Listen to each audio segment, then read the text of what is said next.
Once the epicenter of groundbreaking advancements, unparalleled power and cultural dominance, today Western civilization stands at a crossroads, gazing into an uncertain future. As societies grapple with the fast-paced changes of the 21st century, a profound question emerges. Are we witnessing the fall of Western identity? Welcome to Living History. From the catastrophic devastation of two world wars, Western nations, and in particular the United States, Britain and France, emerged not only as victors but also as the architects of a new world order. They became beacons of democracy, economic prosperity and cultural influence, setting the stage for what many envisioned as a lasting era of peace and cooperation. There is, however, more to this. You see, the reconstruction of Europe in the aftermath of World War II was significantly driven by the Marshall Plan, a monumental initiative by the United States that sought to rebuild a continent devastated by conflict. With an injection of over $12 billion into Europe's recovery, this program did more than just repair physical damage. It aimed to instill the economic and political philosophies of the West, promoting capitalist democracy and open markets, but most importantly, it aimed to avoid the catastrophic mistakes made in the aftermath of World War I. This effort to reshape the continent was part of a broader strategy to create a bloc of nations unified in values, economic interests, ideology, and purpose. The formation of NATO in 1949 solidified a military alliance that promised mutual defense against aggression, symbolizing the West's commitment to collective security and the containment of communism. Meanwhile, the establishment of the European Economic Community, EEC, in 1957, which laid the groundwork for the modern European Union, sought to foster economic integration and cooperation among Western European nations, further entrenching the ideas of capitalism, unity, and peace. After all, according to Michael Doyle's take on the democratic peace theory, democracies who are commercially interlinked are far less likely to go to war with one another. Sounds great, doesn't it? However, the ideological landscape of the post-war world was anything but uniform. The Soviet Union and its satellite states, bound together by the Warsaw Pact as a counterbalance to NATO, delineated a stark division across Europe. This division was physically manifested in the construction of the Berlin Wall, a concrete symbol of the ideological chasm between East and West. Far from a mere territorial boundary, the wall represented a deep ideological split that resonated through the decades, underscoring the profound global polarization of the Cold War era. A polarization that is once again on the rise today, but more on that in a moment. Amid this geopolitical chessboard of the Cold War, the principles championed by the West, freedom, democracy, and open markets, began to sow the seeds of contemporary challenges. The emphasis on individual rights, a cornerstone of Western ideology, sometimes found itself at odds with established norms and values, complicating the social tapestry of Western nations. Likewise, the economic prosperity and globalization fostered by the Marshall Plan and subsequent initiatives blurred traditional boundaries, both geographical and cultural.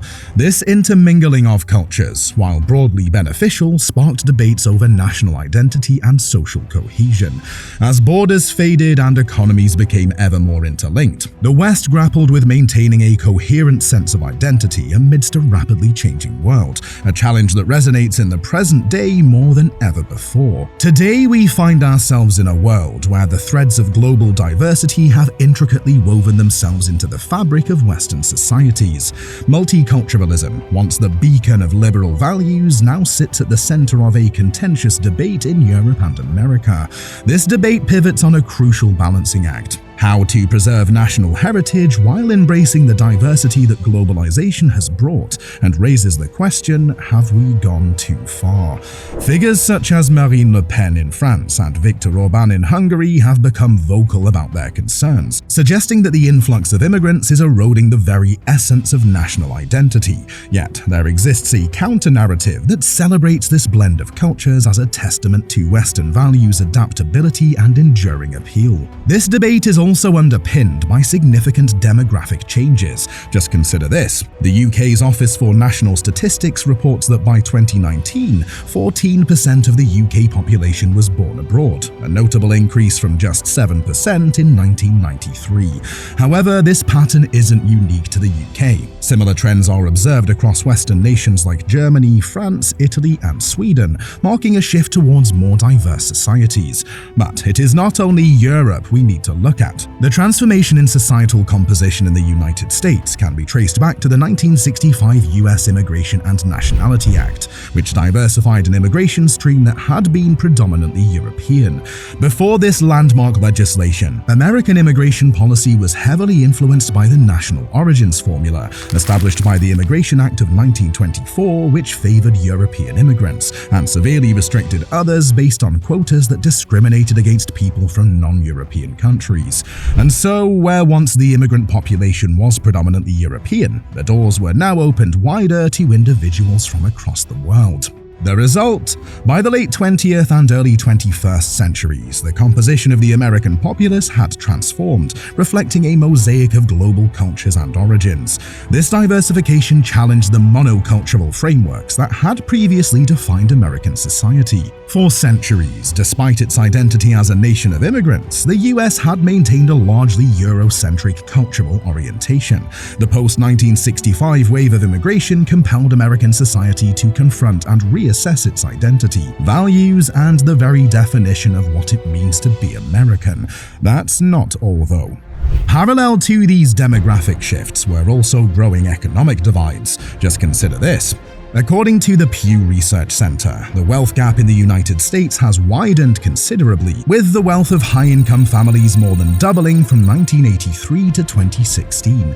In the meantime, the transition from manufacturing to service-orientated economies, particularly during the deindustrialization of the 1970s and 80s in the UK, France, and the US, has led to serious social and economic shifts. Deindustrialization has significantly affected society, causing unemployment, transforming bustling industrial areas into ghettos, and hindering social mobility. The shutdown of factories removed the availability of stable, well-paying jobs for those without higher education, deepening income inequality and leaving communities in search of stability amidst rapid changes. Needless to say, this has also fueled the demographic crisis, with birth rates across the Western world falling. However, the consequences of these economic shifts extend far beyond financial metrics and demographic decline, fueling a profound polarization in the political landscape. But before we get into that, if you are enjoying this video, it would really help us a lot if you hit the subscribe button to help our channel grow. As to political polarization, just consider this. According to a 2019 Pew Research Center study, political polarization in the United States has reached levels not seen since the Civil War. This polarization reflects deep societal divisions, not just in political beliefs, but in fundamental views on identity, the economy, and the role of national governments. And we see this across the Western world. Remember the Brexit referendum and the 2016 US presidential election. They stand as modern manifestations of this polarization. Both events underscored societal divides and signaled a widespread re-evaluation of the role of global institutions and the appeal of nationalistic policies. These, though, were not just isolated incidents, but rather the culmination of long-standing trends toward questioning the benefits of globalization and a reassertion of national identity. The rise of populist movements across the West, emboldened by figures like Donald Trump, Viktor Orban, Geert Wilders, Jaroslaw Kaczynski, and Boris Johnson, reflects this deep-seated desire to reclaim a sense of national identity and sovereignty. This phenomenon, though, is not merely a contemporary trend, but one that echoes through history, particularly in Europe, where profound nationalistic divisions have for centuries led to conflict and bloodshed. From the nationalist fervor that contributed to the outbreak of World War I, to the ethnic and territorial disputes that have riddled the continent's history, Europe's past is a testament to the potentially destructive power of deep-seated national divisions.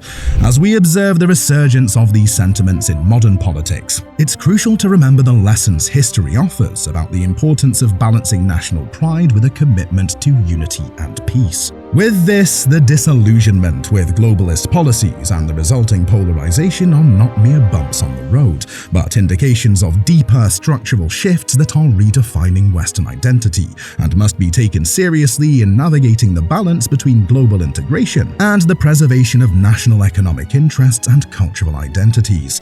To find out more about the challenges facing Britain and Europe, check out our next video, linked here.